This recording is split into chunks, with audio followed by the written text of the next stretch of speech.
اہل اسلام کے نظریات کے مطابق، جس میں ہر مکتبہ فکر کا بندہ شامل ہے، اس کے عقیدے کے مطابق نبی کریم علیہ الصلوۃ والسلام کی 7 اولاد تھیں۔ کتنی اولاد تھیں؟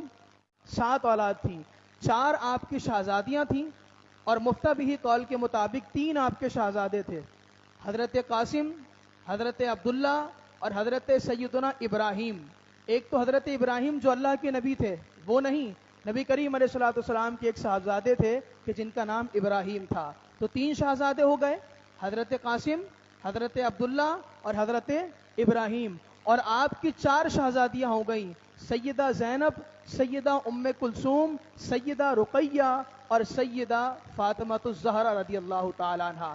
اب جو لوگ کہتے ہیں کہ سیدہ فاطمہ نبی کریم علیہ الصلوۃ والسلام کی اولاد ہونے کی بنا پر اہل بیت میں داخل ہیں، تو بھائی بقیہ اولاد کا کیا قصور تھا؟ انہیں آپ کیوں نہیں شامل کرتے؟ تو اس کا مطلب یہاں پر یہ ہے کہ نبی کریم علیہ الصلوۃ والسلام کی جتنی اولاد ہوں گی وہ تمام کی تمام اولاد اہل بیت میں شامل ہوں گی۔ اور اس کی میں مختصر تفسیر اور خلاصہ آپ کے سامنے یہ ذکر کر دوں۔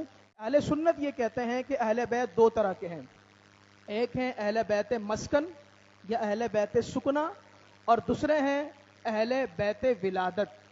اہل بیت مسکن یا اہل بیت سکنا کا مطلب یہ ہے کہ وہ افراد، وہ شخصیات، وہ لوگ کہ جن کی ولادت تو کہیں اور ہوئی، لیکن انہوں نے اپنی زندگی کا بقیہ حصہ وقت وصال تک نبی کریم علیہ الصلوۃ والسلام کے مکان عالی شان میں گزارا۔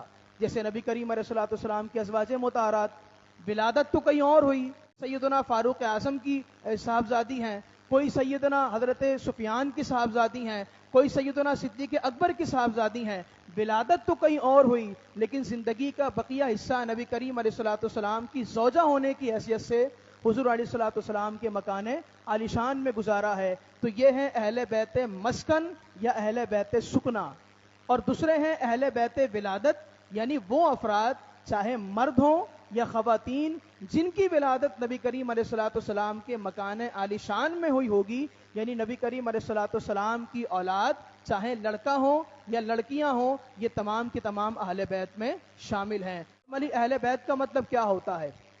اہل کا مطلب ہوتا ہے والے، اور بیت کہتے ہیں گھر کو۔ نارملی ہمارے ہاں اردو میں کہا جاتا ہے گھر والے، تو بھائی وہ کیسے گھر والے ہیں کہ جس میں بیوی شامل نہ ہو؟